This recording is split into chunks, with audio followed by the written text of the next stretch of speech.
Sa cellphone video na ito, nakuha noong February 3, 2023. Makikitang habol hininga si John Leo, 36 years old, habang naka-confine sa ospital. October 2022 nang nakagat si John Leo ng isang alagang aso. Okay, so February, tapos October. 4 months po, no? Yung interval simula nung nakagat daw siya ng aso and then dun sa time na nagpakita na yung mga symptoms.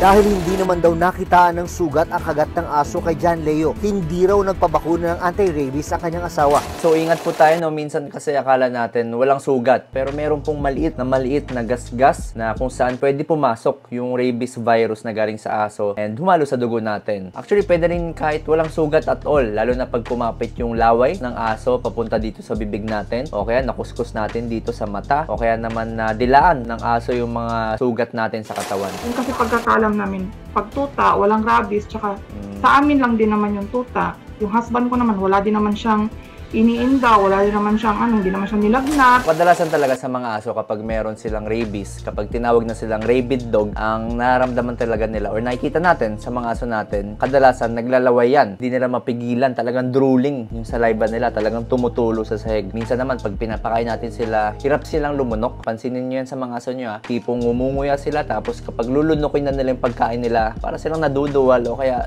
hindi nila completely maipasok sa lalamunan nila yung pagkain. Minsan naman tahimik lang sila, okay? Dati masigla sila, nakikipaglaro, pero biglang naging mahina yung pangatawan, laging tulog. O kaya naman bigla sila naging aggressive, bigla nang nangangalmot. Pero makalipas lang ang halos 3 buwan, bigla na lang daw nakaramdam ng pananakit ng braso at hirap sa paghinga si John Leo.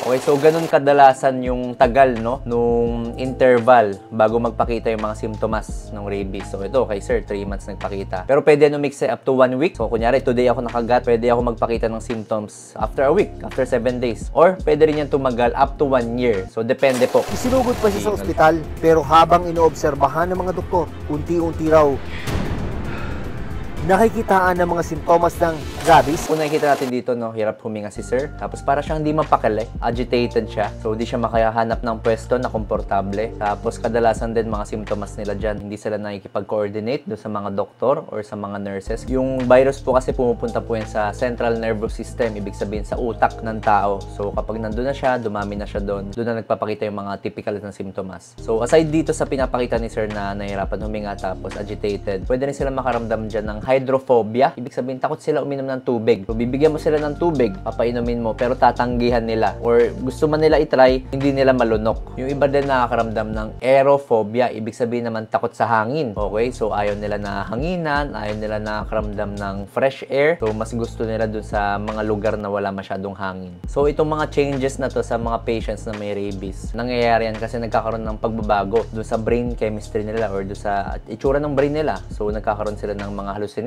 pwedeng meron silang nakikita or pwedeng meron silang mga naririnig. Pag kumalat na po yung virus sa brain ng pasyente, pwede magkaroon ng tinatawag na encephalitis. So, nangyayari doon na mamaga yung parts ng brain ng pasyente. So, that's why nagkakaroon ng mga gantong sintomas. Kumbaga, nagkakaroon ng neurological changes sa brain ng pasyente. At takot sa tubig at hangin. Yeah. Tapos hindi niya makontrol yung yung galaw niya. Sabi niya ano to? Anong nangyayari? Sabi ko, hindi ko rin alam.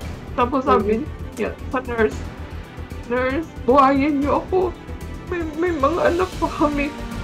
After nun, wala na. So, actually, medyo pangit talaga, no? Yung nagiging sitwasyon ng mga pasyente kapag nagkaroon ng rabies virus kasi hindi nila alam yung nangyayari sa katawan nila. Hindi nila gusto yung nangyayari sa katawan nila. So, takot sila sa tubig, takot sila sa hangin, tapos hindi sila mapakali. Tapos, on the back of their mind, hindi nila alam ba't sila nagkakaganon. Pero ganun yung pinapakita nila. Dahil sa mga sintomas na ipinakita ng asawa, kinulong na si John Leo sa isolation room ng ospital. Huli na raw nang malaman nila, Jonalyn, na positibo ang kanyang asawa sa rabies. Hindi ko na ba ma-explain? Yung iba na yung mata niya, tumitirik na.